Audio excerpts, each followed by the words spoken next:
तुंगभद्रा तटे पूर्वम भूतवत्तनमुत्तमम्। तुंगभद्रा नदी के तट पे गोकर्ण शर्मा जी नामक एक ब्राह्मण रहते थे। इनकी एक पत्नी थी धुंधली देवी, यथा नाम तथा गुण भाई।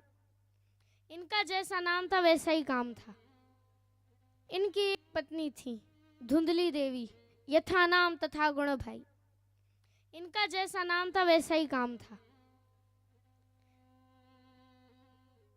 ये इनके कार्य को बताया। लोक वार्ता रता क्रूरा प्रायशो बहुजल्पिका, शूरा चक्रे कृत्येषु कृपणा कला प्रिया। बोले ये लोक वार्ता से बिल्कुल चिपकी हुई थी। क्रूरा, बड़ी क्रूर थी भाई। प्रायशो बहुजल्पिका, प्राय बहुत बोलती थी। शूरा चक्रे कृत्येषु, अपने घर के काम करने में तो एकदम शूर थी, तेज थी। कृपणा कला प्रिया, महाकृपण थी, महाकंजूस थी और कला प्रिय थी। पड़ोसन की लड़ाई न करा दे दूसरी पड़ोसन थे तो इसका पेट का खाना नहीं पचता था।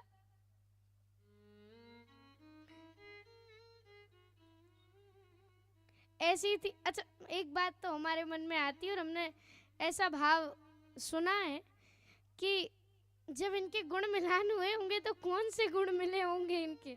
दोनों के गुण बिल्कुल विपरीत हैं।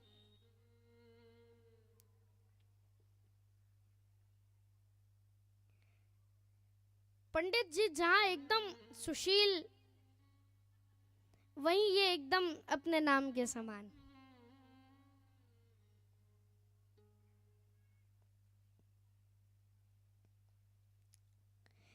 सब कुछ था इनके पास, लेकिन एक कमी थी। क्या कमी थी? पुत्र नहीं था, संतान नहीं थी। इसी दुख से दुखी होकर एक बार ब्राह्मण देवता वन में चले गए। वन में जाके बैठ गए। कथम रोद शिविप्रत्वम काते चिंता बलीयसी वदतुम सत्वरम मह्यम स्वस्य दुःखस्य कारणम। वन में जाके बैठ के रो रहे थे कि जब तक संतान प्राप्ति नहीं होगी तब तक घर नहीं लौटूंगा। तभी एक संत वहां से आते दिखे। संत ने पूछा, क्या बात है हे ब्राह्मण, आप क्यों रो रहे हैं? संत ने दूर से देख लिया था, मन में विचार किया, मेरे ख्याल से ये भगवत प्राप्ति के लिए रो रहे हैं। लेकिन जब पास में जाके पूछा कि किस लिए रो रहे हैं, तो बोले मेरे पुत्र नहीं है महाराज, क्या करूं? बोले मैंने तो सोचा था ये भगवत प्रेमी होगा, ये तो जगत प्रेमी निकला। आपके माथे पे तेजस, उनके माथे पे एक अलग ही तेज था जिसे देख के लग रहा था कि ये परम भक्त हैं। लेकिन जब ये बात सुनी कि इनके पुत्र नहीं है, ये सुन के तो महाराज चकरा गए। संत जी बोले, देखो सप्त जन्मावधि तब पुत्रो नहीं वच। अभी मैंने तुम्हारा प्रारब्ध देखा है। तुम्हारे प्रारब्ध में तुम्हें 7 जन्मों तक पुत्र का सुख नहीं है। अब ये सुन के तो बोले, अरे महाराज आपने तो मेरा दुख 7 गुना और बढ़ा दिया। अब या तो मुझे पुत्र दो, नहीं तो मैं आपके सामने सर पटक पटक करके अपनी आत्महत्या कर लूंगा।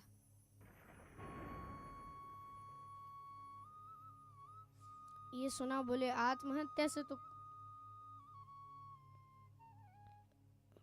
ब्रह्म हत्या से तो कोई नहीं बचा। ब्रह्म हत्या से तो आज तक कोई नहीं बचा।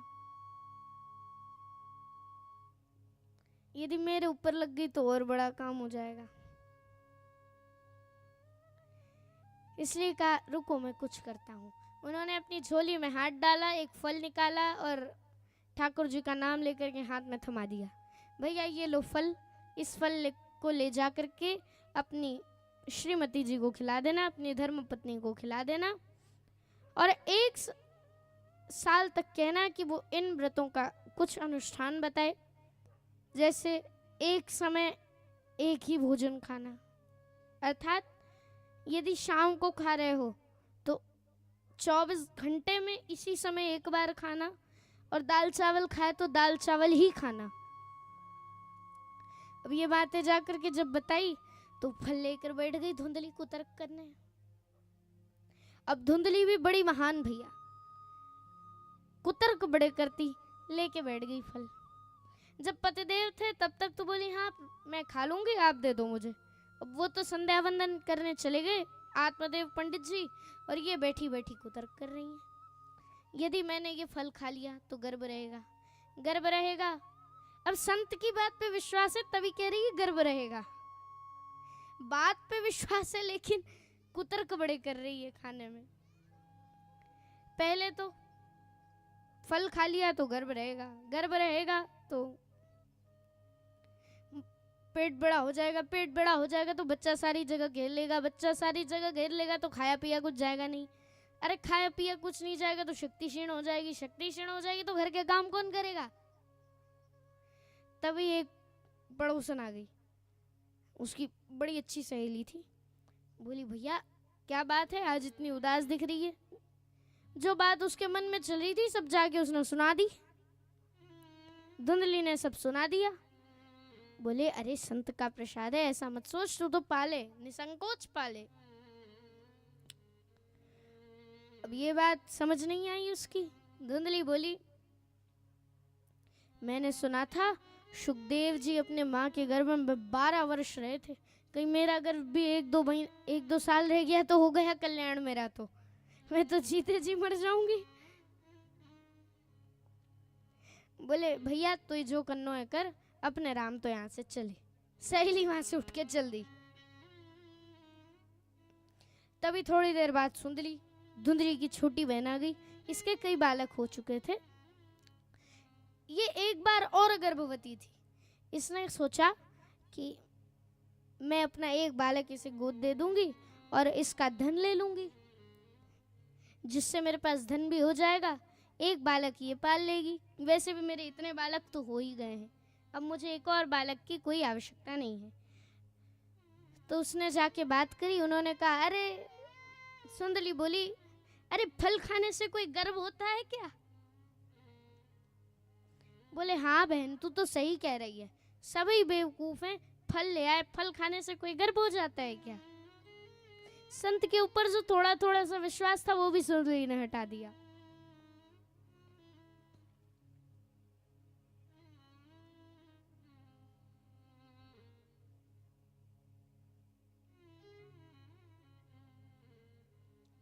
अब धुंधली और सुंदली ने एक प्लान बनाया कि इस फल को गौ को खिला दो, मैं भी गर्भवती हूँ। सुंदली बोली मैं भी गर्भवती हूँ, ये फल व्यर्थ भी नहीं जाएगा। यदि गौ को बालक हुआ तो हम समझ जाएंगे कि ये फल चमत्कारी था, और ये फल व्यर्थ भी नहीं जाएगा। तुम्हारी गौ भी बांझ हो चुकी है, उसे भी कोई एक संतान की प्राप्ति हो जाएगी, कोई बछिया बाछा हो जाए, बछड़ा हो जाएगा, अच्छा रहेगा।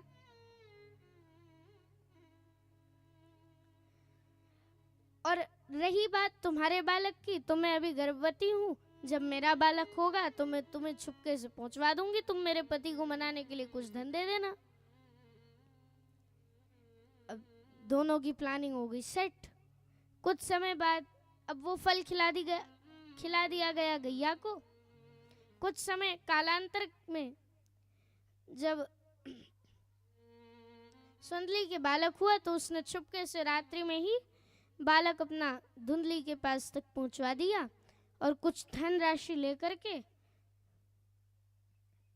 अपना बालक धुंधली को दे दिया। सुबह खूब उत्सव मनाया।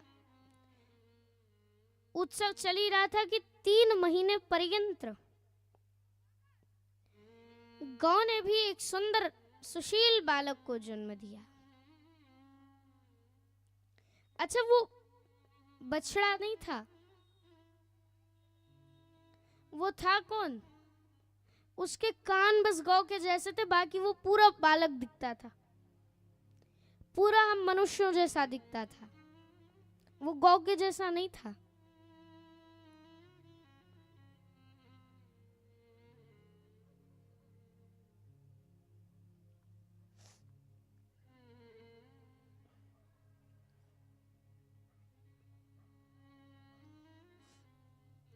अब दोनों बालक धीरे धीरे बड़े हुए, दोनों का नामकरण हुआ।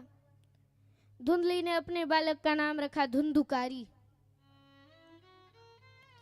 और गौ के बालक का नाम, क्योंकि उसके कान गौ के जैसे थे तो उसका नाम रखा गया गोकर्ण।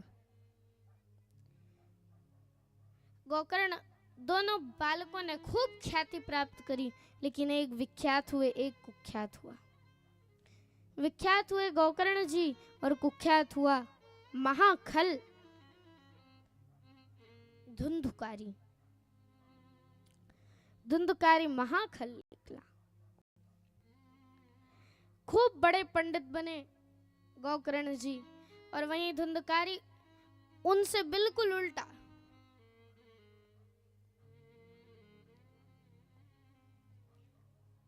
बिल्कुल अलग था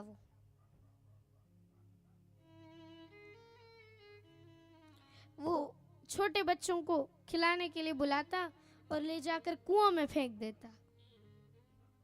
बाल हत्या करने लगा, मनुष्य हत्या करने लगा, धन के लिए डकैती करने लगा। अब ये सब बिल्कुल अच्छा नहीं लगा महाराज आत्मदेव को एक बार बहुत मारा धन के लिए। ये देखकर आत्मदेव भी बड़े क्रोधित हो गए, बड़े दुखी हुए। एकांत में बैठ करके मन में ठाकुर जी से प्रार्थना करने लगे कि ये कैसा बालक दिया आपने मुझे। तभी वहां अहीर भैरव, तभी वहां गोकर्ण जी आ गए। गोकर्ण जी ने आकर के अपने पिता को समझाया, देहस्थिमान सरुधिरे भीमतिं त्यजत्वं जायासुतादिषु सदा ममतां विमुञ्च। पश्यानिशं जगदिदं क्षणभङ्गनिष्ठं वैराग्यरागरसिको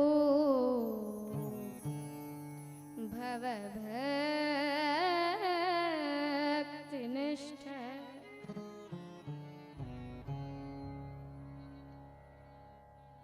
हे पिताजी, आप बिल्कुल भी अपने मन पे दुख ना लें। अरे किसके पास है ऐश्वर्य, देखिए आपको बस ठाकुर जी के नाम का स्मरण करना चाहिए। आप सिर्फ और सिर्फ ठाकुर जी के नाम का बस अब श्रवण कीजिए।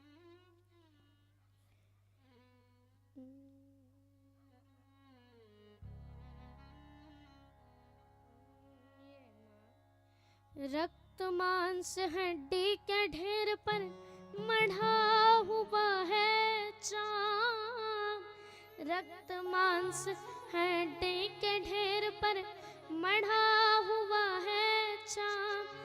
देख उसी की सुंदरता हो जाती नींद हराम। ये माया तेरी बहुत कठिन है राम। ये माया तेरी बहुत कठिन है राम। ये माया तेरी बहुत कठिन है राम। ये माया तेरी बहुत कठिन है राम। ये माया तेरी बहुत कठिन है राम।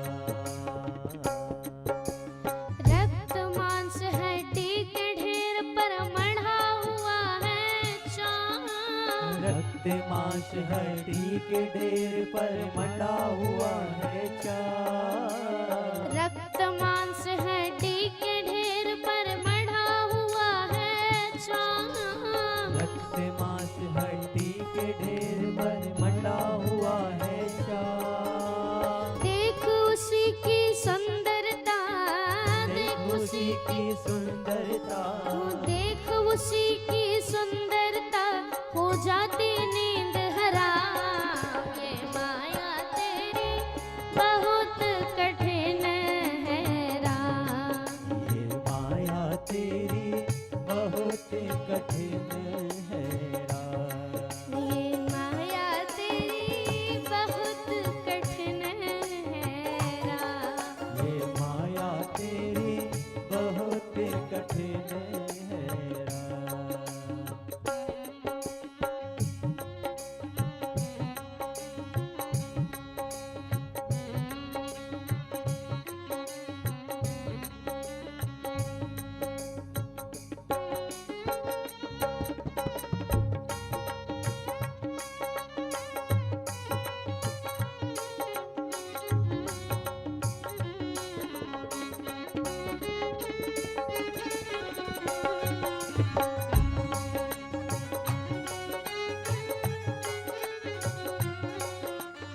कौन को नींद आ गई हो तो वह ताली की आवाज से उठा देना, ठीक है?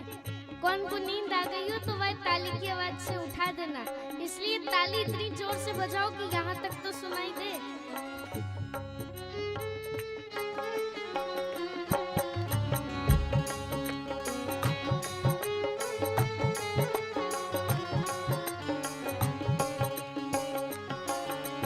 करता नित्य विरोध क्रोध का कहता बुरा परिणाम। करता नित्य विरोध क्रोध का कहता बुरा परिणाम। हम लोग नित्य कहते क्रोध नहीं करना, क्रोध गलत है, गलत है। क्रोध का परिणाम गलत होता है। क्रोध व्यक्ति को अंत के गर्त में गिरा देता है, अंधकार की गर्त में गिरा देता है। क्रोध नहीं करना। लेकिन फिर क्या होता है आगे? एक करता नित्य विरोध क्रोध का कहता बुरा परिणाम। करता नित्य विरोध क्रोध का कहता बुरा परिणाम।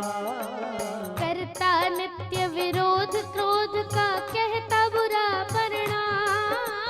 करता नित्य विरोध क्रोध का कहता बुरा परिणाम। होता क्रोधित स्वयं तो होती, होता क्रोधित स्वयं तो होती।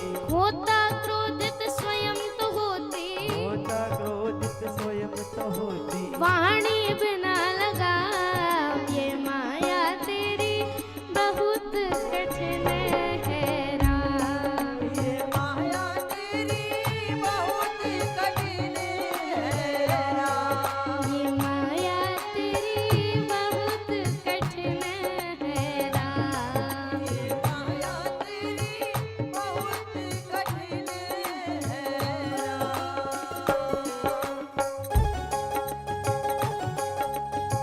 श्री राधे।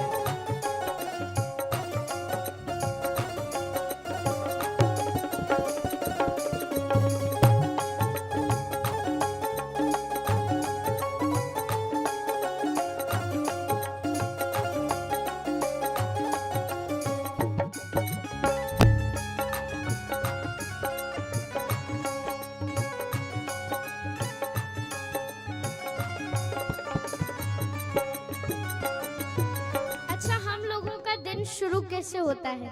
हमने कई लोगों को देखा है, वो पेपर बहुत पढ़ते हैं। सुबह उठते ही 4-4 घंटे तक पेपर पढ़ते हैं। बहुत लोगों को हमने देखा है 4-4 घंटे तक पेपर पढ़ते हैं और ठाकुर जी के बारे में कुछ सुनते नहीं बिल्कुल भी। अब फिर क्या होता है हमारे साथ? हाँ, मृत्यु देखता है औरों की रोज सवेरे शाम। मृत्यु देखता है औरों की रोज सवेरे शाम। मृत्यु देखता है औरों की रोज सवेरे शाम। गाओ मैया। देखता है औरों की रोज सवेरे शाम।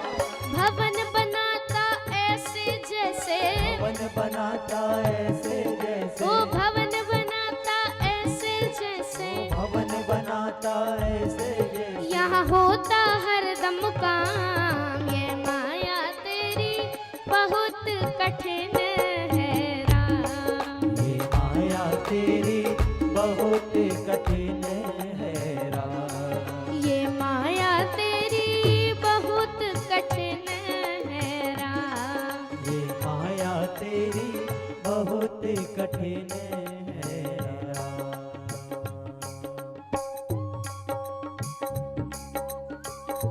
देखो मैया, एक लाइन हमेशा याद रखो, ये माया तेरी बहुत कठिन है राम। अब लाइन आएगी तो गाना पड़ेगा सबको, ठीक है? तैयार रहना गाने के लिए।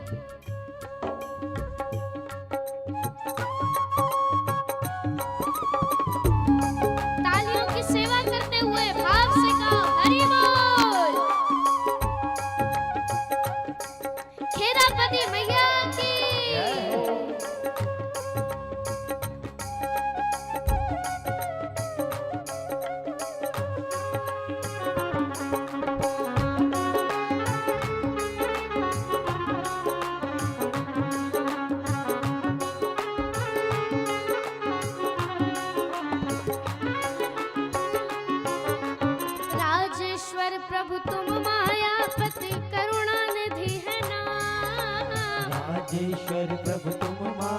प्रजापति करुणा निधि है नाम।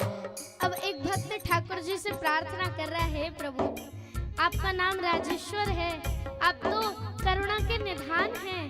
अपनी अरे नाथ निवेरो अपनी माया, नाथ निवेरो अपनी माया, नाथ हटाओ अपनी माया, नाथ हटाओ अपनी माया। जीव लहे विश्राम, ये माया तेरी बहुत कठिन है राम। ये माया तेरी बहुत कठिन है राम। ये माया तेरी बहुत कठिन है राम। ये माया तेरी बहुत कठिन है राम। रक्त मांस हड्डी के ढेर पर मढ़ा हुआ है चाँद, रक्त मांस हड्डी के ढेर पर बना हुआ है चाँद। रक्त मांस हड्डी के ढेर पर मढ़ा हुआ है चाँद। रक्त मांस हड्डी के ढेर पर बना हुआ है चाँद। देख उसी की सुंदरता, बस देख उसी की सुंदरता, हो जाती नींद हराम। ये माया तेरी बहुत कठिन है राम। ये माया तेरी बहुत कठिन है राम। बहुत कठिन है राम। बहुत कठिन है राम। बहुत कठिन है राम। बहुत कठिन है राम। बहुत कठिन है राम।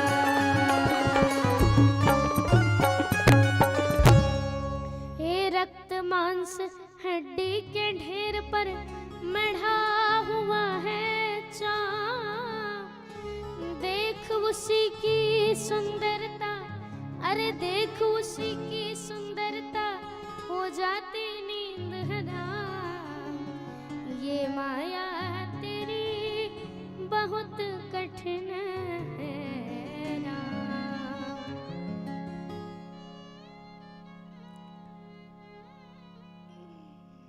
बोल भक्तवत्सल भगवान की। जय।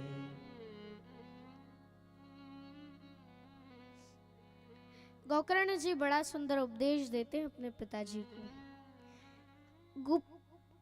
गोकर्ण जी की एक एक बात, एक एक उपदेश का अक्षर, व्यंजन मन में बैठ जाता है आत्मदेव जी के। और 60 साल की उम्र में वे घर का त्याग करके वन की ओर चले जाते हैं और दशम स्कंद का पाठ करते हुए ही ठाकुर जी के धाम को प्राप्त हो जाते हैं। इधर एक बार धन के लिए धुंधकारी अपनी मां को जलती हुई लकड़ी से मारता है। उस पीड़ा को झेल न पाने के कारण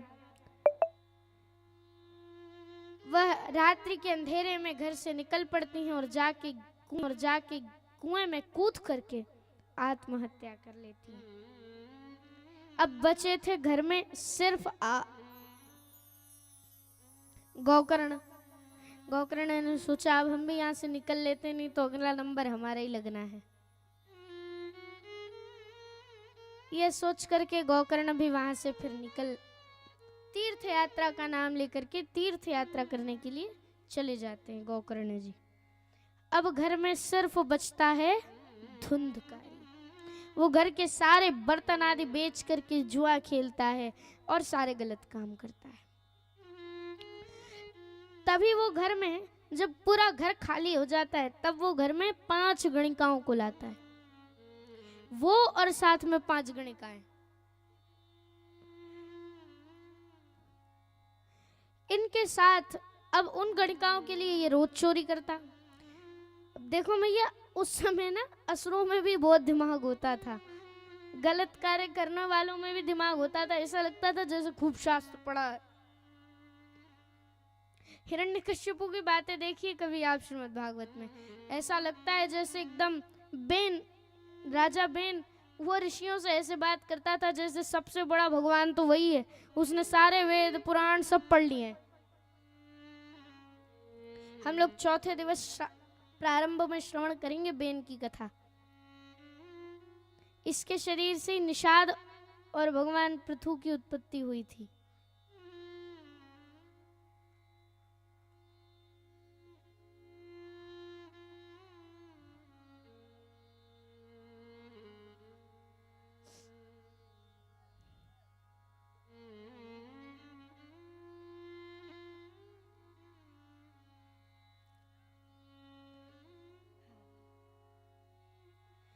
पांच गणिकाओं को अब धुंधकारी ले आया। अब एक दिन गणिकाओं के मन में विचार आया, ये हमारे लिए रोज चोरी करता है। बात बड़ी सीधी है, सत्य कभी छुपता नहीं है। हम कितना भी प्रयास कर लें, ये पकड़ा तो जाएगा ही। पकड़ा जाएगा तो हमारा धन भी जाएगा, हमें भी इसके साथ जेल खाने में रोटी खानी पड़ेगी, जेल खाने में जाना पड़ेगा। इससे अच्छा है कि हम अपना धन समेटती हैं, इसका यही कल्याण करती हैं और अपने अपने घर को रवाना होती हैं। जब वो घर आया मदिरा आदि पान करके, जब एकदम मदोन्मत्त होके सो गया, तब उसे खटिया से बांध दिया।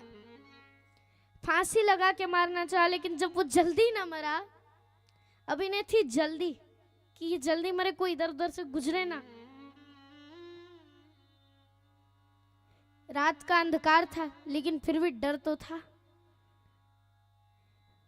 अब जल्दी जब वो मरा नहीं, तो एक सारी गणिकाएं उसे मारने लगी, लेकिन एक गणिका गई और जलते अंगारे उठा के लाई और उसके मुंह में ठूस ठूस कर उसे मार डाला। इतनी दर्दनाक पीड़ा दी उसे।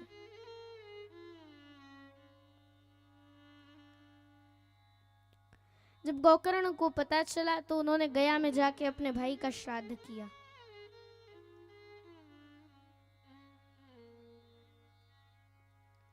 लेकिन उस श्राद्ध से कुछ हुआ नहीं। श्राद्ध किया, लेकिन उस श्राद्ध से कुछ नहीं हुआ, क्योंकि गोकर्ण का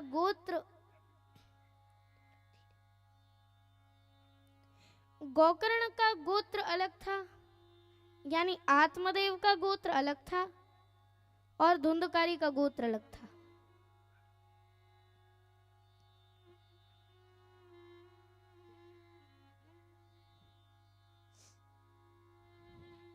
एक बार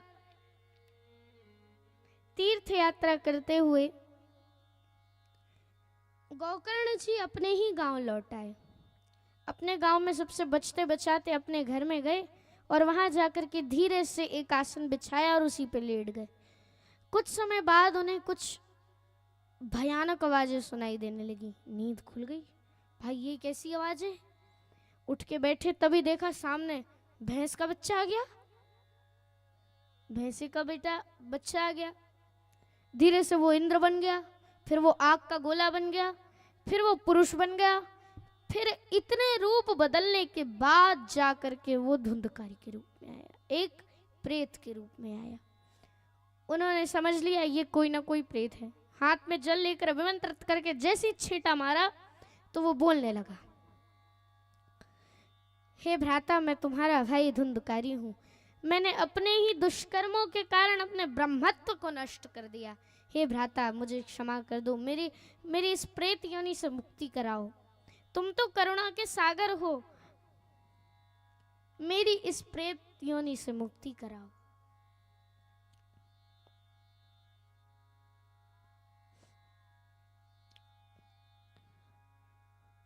अब अगले दिन सभा बैठाई।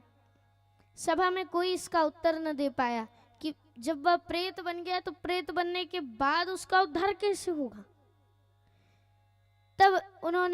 तब गोकर्ण जी ने अपने गुरुदेव सूर्य की गति को रोक दिया और उन्हीं से प्रश्न किया कि अब आप बताइए,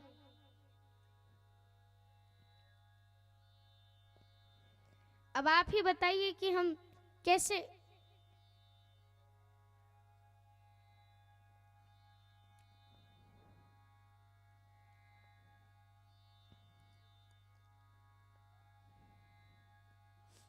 अब आप ही हमें यह बता दीजिए कि हम कैसे अपने भाई का उद्धार करें। तब सूर्य नारायण कहते हैं कि आप श्रीमद् भागवत का अनुष्ठान कीजिए।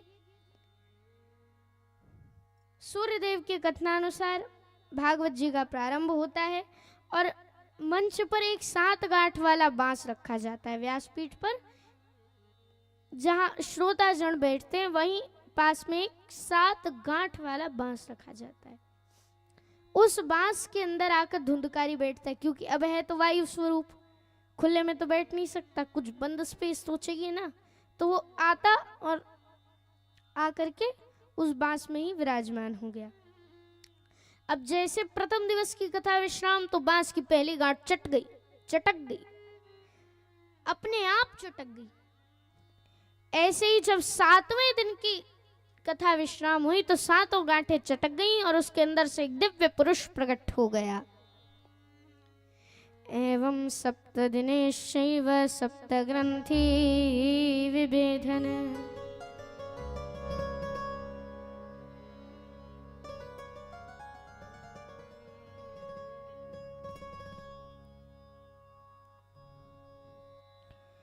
दिव्य रूपधरो जातः तुलसीदाम मंडितः पीतवासा घनश्यामो मृगटी कुंडलान्वित। दिव्य पुरुष भागवत जी की स्तुति गाता है, तभी पार्षद विमान लेके आते हैं।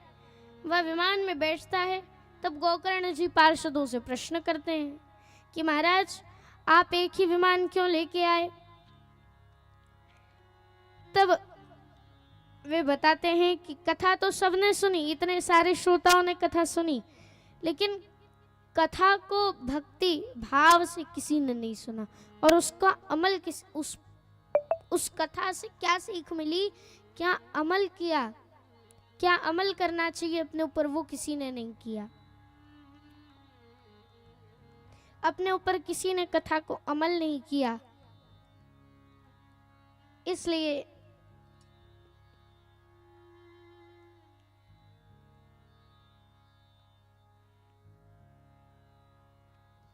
उन्होंने कहा आप एक बार वापस कथा का आयोजन करिए। हो सकता है इस बार सभी बड़े ध्यान से पुनः कथा श्रवण करें। यदि इस बार सभी ने कथा का श्रवण बड़े प्रेम से किया तो जरूर ठाकुर जी आएंगे और सभी को लेके जाएंगे, सभी को अपने धाम की प्राप्ति कराएंगे।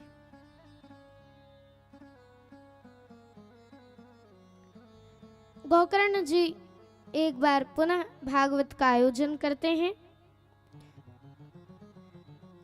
और इस बार जैसा पार्षदों ने कहा था वही होता है। अयोध्यावासिनः पूर्वं यथा रामेण संगता।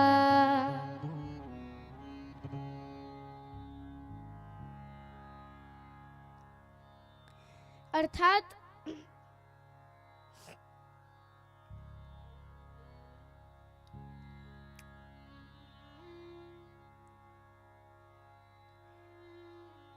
पूरी कथा का जब विश्राम हुआ तो पार्षदों के सहित भगवान स्वयं आए, गोकर्ण जी को हृदय से लगाया और ले जाकर के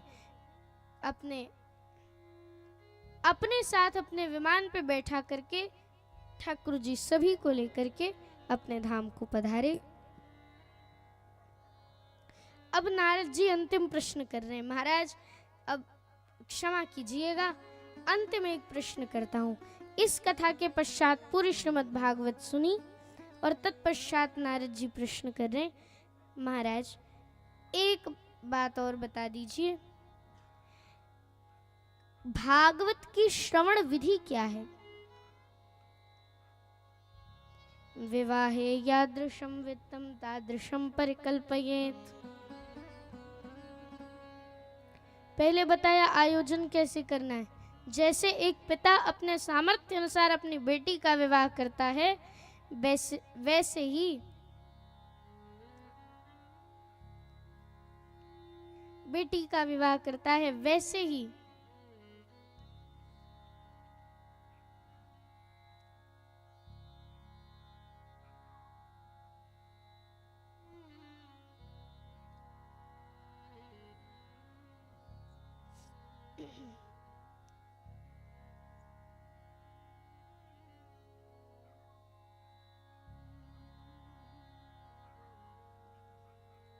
इस कथा का आयोजन यजमान को करना चाहिए। अच्छा, अब वक्ता कैसा होना चाहिए, वक्ता के गुण भी बताए। विरक्तो वैष्णवो विप्रो वेद शास्त्र विशुद्धिकृत दृष्टांत कुशलो धीरो वक्ता कार्यो निष्प्रह। वक्ता विरक्त हो, विरक्त वो नहीं कि घर बार सब त्यागा हुआ, नहीं नहीं, वैसा विरक्त नहीं। यहाँ पे मन से सभी से विरक्त हो, भले ही वो संसार में रह रहा है लेकिन मन से वो सबसे विरक्त हो, ऐसा वक्ता हो। वैष्णव हो, विप्र हो, ब्राह्मण हो, वेद शास्त्र का शुद्ध वर्णन कर सके। दृष्टांत कुशलो धीरो, दृष्टांत कुशल देता हो, धीर हो, ऐसा वक्ता होना चाहिए। 5 विप्र होने चाहिए जो द्वादशाक्षर मंत्र का पाठ करें, जो द्वादशाक्षर मंत्र का जाप करें। भोजन का वर्णन किया कि कैसा प्रसाद पाना चाहिए, पांडाल कैसा बनना चाहिए। यदि व्यास का मुख उत्तर की ओर है तो श्रोता का मुख पूर्व की ओर होना चाहिए। इस प्रकार कथा का श्रवण करना।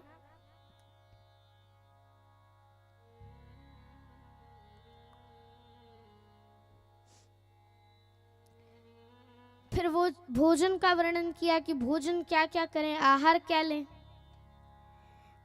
अच्छा है उपवास करें। भोजनम तो वरम मन्ये कथा श्रवण कारकम नोपवासो वर प्रोक्ता कथा विघ्न करो। यदि कथा में विघ्न हो,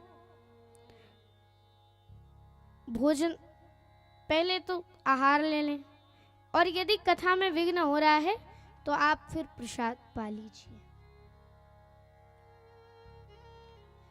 अब कथा का विश्राम हुआ और अंत में क्या कहते हैं, अंत में एकदम, अब सनकादि को पता था यदि एक बार संगीत का कह दिया तो ये तो वीणा उठा के गाने लगेंगे, ये फिर किसी की नहीं सुनते कीर्तन के नाम पे, तो इसलिए थोड़ा रुके। अंत में कहा और साथ ही कथा में खूब सुंदर सुंदर वाद्य यंत्रों के साथ, वादकों के साथ, गायकों के साथ कीर्तन करना चाहिए। तो आइए आज इस पावन कथा को हम यहीं पर विश्राम करें।